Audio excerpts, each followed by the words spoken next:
தேர்தல் பத்திரங்கள் மூலமாக கோடிக்கணக்காக வசூலை செய்த காரணத்தால் நீதிபதி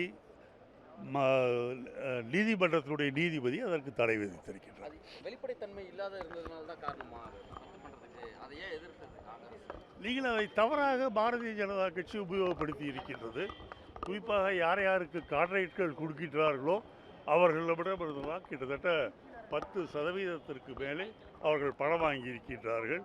டெல்லியை சுற்றி இருக்கின்ற பகுதியிலும் நெடுஞ்சாலைகள் அமைக்கின்ற பணியை குறிப்பிட்ட ஒரு 4 பேருக்கு கொடுத்து அவர்களிடம் 10%, 15% என்று அவர்கள் பணம் வாங்கியது கோர்ட்டில் இருக்கின்ற நீதிபதிக்கு தெரிந்த காரணத்தால் அதற்கு தடை விதித்திருக்கிறார். கார்ப்பரேட்டுகளிடமிருந்து பணம் கைமாறக்கூடிய அந்த விடயத்தை நீதிமன்றம் உடைச்சிருக்கு அப்படின்னு நினைக்கிறீங்களா?